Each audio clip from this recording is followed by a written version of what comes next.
दोस्तों, अगर आप कार्टून देखने के शौकीन हैं तो आपने डोरेमोन और कितरेत्सु तो जरूर देखे होंगे। डोरेमोन एक हाईटेक रोबोट है जो फ्यूचर से पास्ट में नोबिता की मदद करने आता है और उसको अलग अलग गैजेट देता है, जबकि कितरेत्सु एक नॉर्मल पर एक इंटेलिजेंट लड़का है जो अलग अलग इन्वेंशंस करता है। डोरेमोन कितरेत्सु दोनों ही जापानीज की मांगा सीरीज हैं जिसको फुजिको फुजियो ने लिखा है। डोरेमोन का पहला एपिसोड 2 अप्रैल 1979 को टेलीकास्ट हुआ था, जबकि कितरेत्सु का पहला एपिसोड 27 मार्च 1988 को टेलीकास्ट हुआ था, यानी डोरेमोन के काफी बाद। यानी कि कितरेत्सु बाद में आया और उसको पुराने जमाने का बनाया गया, जबकि डोरेमोन पहले आया और उसको फ्यूचरिस्टिक बनाया गया। मतलब सीरियसली राइटर फुजिको फुजियो की थिंकिंग भी कमाल है। तो दोस्तों, आज की इस वीडियो को हमने 3 पार्ट में डिवाइड किया है: कैरेक्टर सिमिलैरिटी, कॉमन इन्वेंशंस या गैजेट, और परमैन, कितरेत्सु और डोरेमोन में कनेक्शन क्या है। तो चलिए ज्यादा टाइम वेस्ट न करते हुए आज के टॉपिक शुरू करते हैं।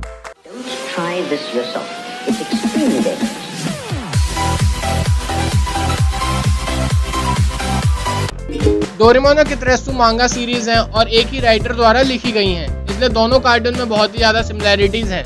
जैसे दोनों में एक सिंपल और सीधा साधा लड़का है जिसके पास एक रोबोट है और उस लड़के को एक मोटा लड़का परेशान करता है, और उस फैटी बॉय का एक अमीर दोस्त भी है जिसकी शक्ल लोमड़ी जैसी है। इसके अलावा इन सब की एक फीमेल फ्रेंड भी है। तो चलिए अब बात करते हैं इन दोनों कार्टून के मेन कैरेक्टर्स की। तो पहले बात करते हैं कितरेत्सु और नोबिता की। कितरेत्सु का असली नाम इची कीते या इची काइते है।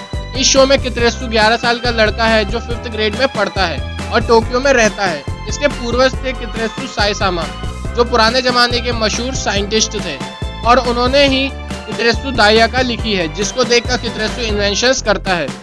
वहीं नोबिता एक लेजी बॉय है और वो भी टोक्यो में ही रहता है, यहाँ तक कि वो भी 5th ग्रेड में ही पढ़ता है। नोबिता का पूरा नाम नोबी नोबिता है, जो पढ़ाई में बिल्कुल भी अच्छा नहीं है और उसके दोस्त उसको बुली या परेशान करते हैं। नोबिता और कितरेत्सु दोनों देखने में भी एक जैसे हैं, बस एक टोपी का फर्क है। दूसरा कैरेक्टर है डोरेमोन और कोरोसुके। कोरोसुके कितरेत्सु का एक रोबोट है जिसको कितरेत्सु ने कितरेत्सु दाइयाका में से देखकर बनाया है। ये एक समुराई वॉरियर टाइप रोबोट है जिसको कितरेत्सु ने अपनी मदद के लिए बनाया था, यानी कोरोसुके एक असिस्टेंट रोबोट की तरह है। वहीं डोरेमोन एक हाईटेक रोबोट है जिसको नोबिता के पोते शिवाशी ने अपने ग्रैंडफादर का प्रेजेंट और फ्यूचर सुधारने के लिए फ्यूचर से ये रोबोट दिया था, जिसके पास अनलिमिटेड फ्यूचरिस्टिक्स गैजेट हैं। तीसरे नंबर पर है जियान और बूटा गोरिल्ला। दोनों ही बुली नेचर के हैं जिनको दूसरों को परेशान करने में मजा आता है। जियान का पूरा नाम है टकेशी गोड़ा और बूटा गोरिल्ला का पूरा नाम है कुमाडा कोरू।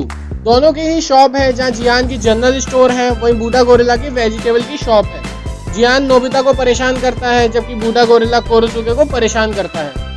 चौथे नंबर पर सुनियो और टोंगारी।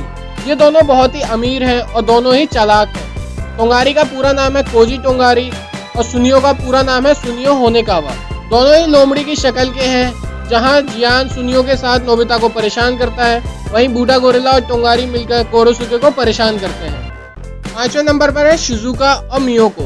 शिजुका का पूरा नाम है शिजुका मिनामोटो और मियोको का पूरा नाम है मियोको नोनोहाना। दोनों ही एकमात्र मेन फीमेल कैरेक्टर हैं जो नोबिता और कितरेत्सु की मदद करती हैं और इन दोनों की अच्छी दोस्त भी हैं, इसलिए नोबिता और कितरेत्सु इन दोनों को बहुत ज्यादा पसंद करते हैं और फ्यूचर में इन दोनों की शादी भी होगी। चलिए दोस्तों, ये तो हो गया इन दोनों के कैरेक्टर कंपैरिजन या फिर कैरेक्टर कनेक्शन के बारे में। अब बात करते हैं इन दोनों के कुछ कॉमन गैजेट्स या इन्वेंशंस के बारे में। तो इन दोनों के कुछ कॉमन गैजेट्स हैं, जैसे बिग लाइट, स्मॉल लाइट। ये गैजेट चीजों को छोटा या बड़ा कर देता है और ये गैजेट देखने में भी ऑलमोस्ट सेम है। दूसरे गैजेट्स की बात करें तो वो है time machines, anywhere door, underground submarine या फिर वाटर सबमरीन। यहाँ पे और भी कई सारे हैं। यहाँ डोरेमोन के गैजेट थोड़े ज्यादा एडवांस हैं क्योंकि ऑब्वियसली वो फ्यूचर से आया है। तो दोस्तों, अब आ गए हम अपनी वीडियो के लास्ट पार्ट पे, यानी कि 3rd पार्ट पे। तो अब हम बात करेंगे कि डोरेमोन, कितरेत्सु और परमैन में क्या कनेक्शन है। तो चलिए सबसे पहले डोरेमोन और परमैन के कनेक्शन की बात करते हैं।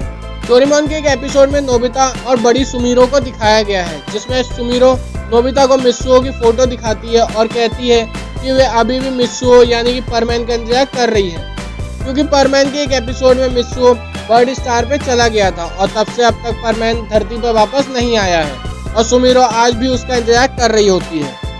इसके अलावा डोरेमोन के एक एपिसोड द जायंट डोरा रकून एट मिडनाइट में भी परमैन का अपीयरेंस हुआ है। ये डोरेमोन का बर्थडे स्पेशल एपिसोड था जिसमें डोरेमोन को एक नीले रंग का क्रिएचर कंट्रोल करता है। और नीना नाम की लड़की उस क्रिएचर को रोक नहीं पाती है। तब डोरामी अपने गैजेट से परमैन को बुलाती है और तब परमैन नोबिता की मदद करता है उस क्रिएचर को पकड़ने में और डोरेमोन को नॉर्मल करने में। तो दोस्तों अब बात करते हैं कि कितरेसु और डोरेमोन में क्या कनेक्शन है।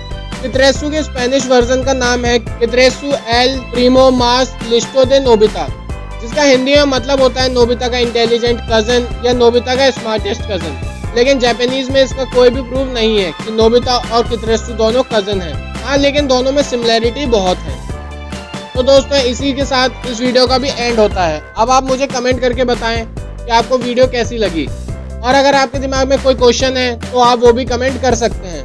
और अगर आपको वीडियो पसंद आई हो तो इस वीडियो को लाइक करिएगा और अपने फ्रेंड्स के साथ शेयर भी करिएगा। और अगर आप इस चैनल पर नए हैं तो इस चैनल को सब्सक्राइब भी करिएगा।